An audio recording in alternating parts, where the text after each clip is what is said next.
अस्सलाम वालेकुम dear viewers. आजकल जो मौजूदा सूरत हाल आप लोग फ़लस्तीन के देख रहे हो, इस हमले की वजह, इस हमले के पीछे आखिर क्या वजह थी और क्या वजह बनी कि हमास इतनी मजबूर हो गई कि इतने अरसे में, इतने लंबे अरसे में एकदम ही इसराइल पर हमला कर दिया।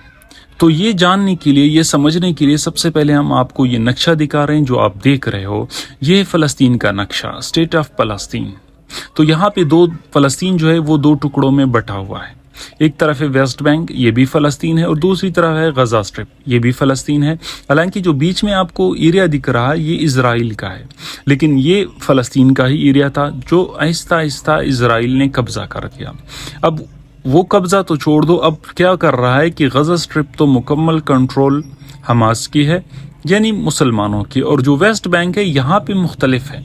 यहाँ पे कुछ हिस्से पर फ़लस्तीन इसराइलियों ने कब्ज़ा किया हुआ है और कुछ हिस्सा जो है वो फ़लस्तीन के अंडर है। अब मेन जगह पे आते हैं जिसे यरूशलेम कहा जाता है। यरूशलेम तीन लोगों के लिए निहायत ही अहम है, मुसलमान, यहूदी और ईसाई, तीनों के लिए। अब यरूशलेम में क्या शुरू कर दिया यहूदियों ने कि इसमें से आपको ये लाल कलर के डाट आपको दिख रहे हैं, ये यरूशलेम है। इसमें एक ईस्ट यरूशलेम और एक जेरूशलेम यानी वेस्ट। अब यहाँ पे क्या है, जो वेस्ट यरूशलेम है उस पर यहूदियों का कब्जा है, और जो ईस्ट है वो वेस्ट बैंक में आता है जो मुसलमानों के अंडर है। अब यहाँ पे सीन ये हुआ कि 2021 में 7 मई को कुछ फ़लस्तीन मुसलमानों से यहूदी ज़बरदस्ती घर खाली करा रहे थे और उसमें झड़पें हुई। जैसी झड़पें हुई तो ये इसराइल के कुछ यहूदी सियासतदान हैं जिन्होंने निहायत ही मतलब हैरत अंगेज़, या उसको आप शिद्दत पसंद बयान कहो, लोगों को भड़काया और क्या कर दिया कि वहाँ पे एक जंग सी माहौल बन गई और रैलियाँ निकालनी शुरू कर दिया। और उन्होंने ये कहना शुरू कर दिया कि डेथ अरब्स, यानी अरबों को मार दो, और ये नारे शुरू कर दिए कि पूरा जो फ़लस्तीन है ये सब हमारा ही है। और इसी नारों के मुकाबले में मुसलमानों ने भी रैलियाँ निकालनी शुरू कर दी, और जो गजा स्ट्रिप है वहाँ से हमास ने भी क्या कर दिया, अल्टीमेटम दे दिया कि ये जो चीज़ें हैं ये गलत हो रही है, ये यरूशलेम जो है ये हमारा ही है। इस झड़पों में क्या हुआ कि कुछ फ़लस्तीनी मुसलमान जो है वो ज़ख्मी हुए। जैसे ही ज़ख्मी हुए तो 10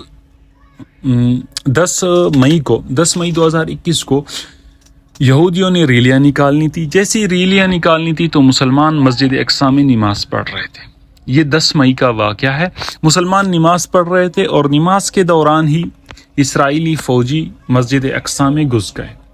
जैसे ही मस्जिद अक्सा में घुस गए तो वहाँ पे ड्रामा कर दिया। वो कह रहे हैं कि रबड़ बुलेट फायर कर दी, ये कर दिया, वो कर दिया, लेकिन उन्होंने मस्जिद अक्सा में घुसकर मस्जिद अक्सा की तौहीन की और लोगों को गिरफ्तार कर लिया। जैसे ये गिरफ्तारी हो गई तो इस गजा से हमास ने अल्टीमेटम दिया कि आप 24 घंटे के अंदर अंदर मस्जिद अक्सा को खाली कर दे, वरना हम अटैक शुरू कर देंगे।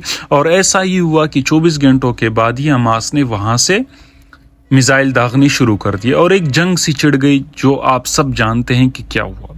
उसके बाद ये होने के बाद मसला तो यहाँ पे थोड़ा बहुत रुक गया, क्योंकि इसराइल का जो डोम सिस्टम लगा हुआ है, डिफेंस सिस्टम लगा, वो निहायत ही मतलब वर्ल्ड क्लास का है, तो ज़्यादा नुकसान इसराइल को नहीं हुआ। उसके बाद ये बात तो यहाँ पे रुक गई कि वो मस्जिद अक्सा से निकल गए, मस्जिद अक्सा को उन्होंने खाली कर दिया। तब हमास चुप बैठ गई। अब यहाँ पे हमास ने, अब जो आप जो जंग दिख रहे हो ये उसी का नतीजा है कि हमास ने वहाँ चुप होकर अब जो ना उस पर जंग मुसल्लत कर दी, और इतनी मिसाइल दागे कि ये आप लोग अभी आजकल जो ख़बरों में देख रहे हो ये सारा उसी का ही नतीजा निकल आया है। अब एक बात यहाँ पे हमें समझ नहीं आ रही, एक चीज़ हम जो ना समझने से कासिर हैं, वो इस बात के समझने से हम कासिर हैं कि इसराइल के जो मोसाद है दुनिया की टॉप क्लास एजेंसियों में से है, और इतनी जो ना सख्त घेराबंदी गजा की हुई है, और इतनी टॉप की एजेंसी होने के बाद इसराइल को ये पता कैसे नहीं चला कि हमास हमारे ऊपर अटैक कर रहा है। یہ چیز سمجھنے کی ہے، یہ چیز غور کرنے کی ہے، اور یہ چیز فکر کرنے کی ہے، اور یہ چیز پہ میں بھی سوچ رہا ہوں کہ آخر اس کی وجہ کیا تھی۔ لیکن میری ذہن میں کچھ چیزیں آ رہی ہیں، وہ یہ آ رہی ہے کہ ہایا اسرائیل نے قصدن ہی یہ حملہ کرنے دیا تاکہ ان کے پاس ایک جواز بنے اور وہ غزہ کو صفحہ ہستی سے مٹا سکے اور وہاں پہ قبضہ کر سکے، کیونکہ غزہ پر مکمل کنٹرول حماس کا ہی ہے۔ میری ذہن میں تو یہ سوالیں آ رہی ہیں، باقی آپ لوگ کے ذہن میں اگر کوئی ایسے سوال ہو تو آپ ہمیں کمنٹ میں لازمی بتا دیجیے گا، ہم اس کے بارے میں بھی سوچیں گے اور آپ کو انشاءاللہ آگاہ کریں گے۔ تو ملیں گے نیکسٹ ویڈیو میں، تب تک کے لیے اپنا خیال رکھیں، اللہ حافظ۔